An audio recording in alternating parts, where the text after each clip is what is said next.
Vous avez un produit ou une marque à promouvoir, un événement à médiatiser, une annonce importante à faire diffuser pour le public béninois et même à l'international. Le groupe de presse La Guérite, à travers sa web télévision Guérite TV Monde, sa web radio Guérite Radio et son journal La Guérite est votre interlocuteur valable. Pas notre savoir-faire, notre audience grandissante et notre présence constante sur le terrain ainsi que sur des plateformes digitales, donnez de l'écho à vos activités pour l'atteinte de vos objectifs. Reportages, compte rendu, publi-reportage, spot publicitaire, magazine, interview, bande défilante sont entre autres offres du large éventail que nous vous proposons pour une communication percutante et efficiente.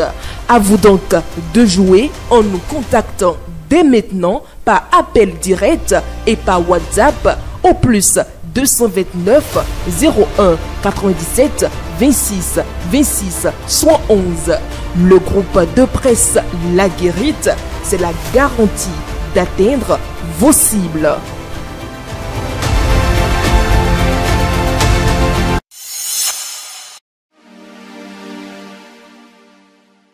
Amis internautes de Guérite TV, mon lecteur de Matin Libre, bonjour. Bienvenue dans la revue des titres de votre quotidien en sa parution de ce mercredi 23 avril 2025. Code électoral au Bénin, vertu, vice et effet pervers, une opinion du sociologue Elvis Abou. À moins d'un an des élections présidentielles au Bénin, le peuple béninois retient son souffle. De mémoire de Béninois, aucune élection présidentielle n'a jamais été aussi entourée d'incertitudes. Le code électoral porté par la loi numéro 2024-13 du 15 mars 2024 n'a pas fini de susciter des inquiétudes au lieu de rassurer. Un code électoral a pourtant vocation à rassurer et à garantir la transparence, l'équité et l'inclusivité du processus électoral. Quel est alors le but poursuivi par les géniteurs de la réforme du code électoral, se demande mon confrère. En attendant de trouver une réponse à cette interrogation, réforme politique au Bénin, l'opposition réplique à ordre à la Dati. Le cadre de concertation des forces politiques de l'opposition était face aux professionnels des médias ce mardi 22 avril 2025. Pour l'opposition politique,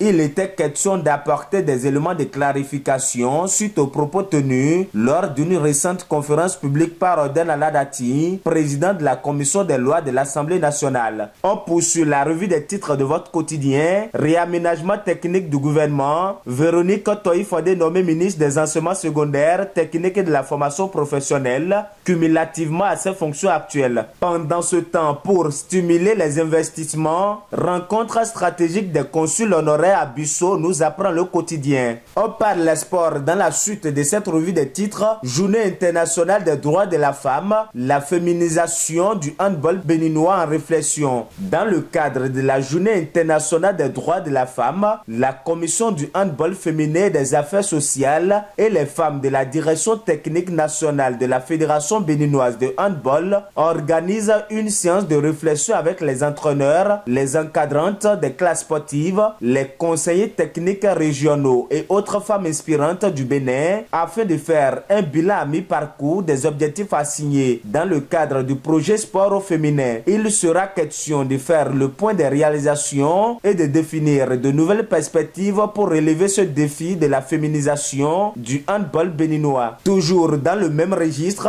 handball IHF Trophy Abidjan 2025, le Bénin en demi-finale sur les deux tableaux. Ce mardi 22 avril 2025, les Amazones étaient une fois de plus au charbon. Les sélections béninoises ont disputé chacune dans sa catégorie leur deuxième rencontre de l'IHF Trophy Abidjan 2025 ce mardi 22 avril 2025. Résultat identique à l'arrivée, des revers et des qualifications en demi-finale. mondiale. Dernier titre pour boucler la revue des titres de votre quotidien. La jeunesse africaine en action pour l'économie bleue. FOJAEB 2025 officiellement lancé à Toliara. Les travaux de la deuxième édition du Forum des jeunes africains sur l'économie bleue FOJAEB officiellement lancé à Toliara sous la présidence du docteur Pobet Maratante et de monsieur Ernest Tindo. Le FOJAEB approuvé par la COI UNESCO comme activité de la décennie des Nations Unies pour les océans. Impactant message de son excellence monsieur Arsenio Dominguez, secrétaire général de l'Organisation maritime internationale OMI à la jeunesse africaine. Amis internautes de Guéri TV, mon lecteur de Matin Libre, ainsi s'achève la revue des titres de votre quotidien. Merci de nous avoir suivis. À demain.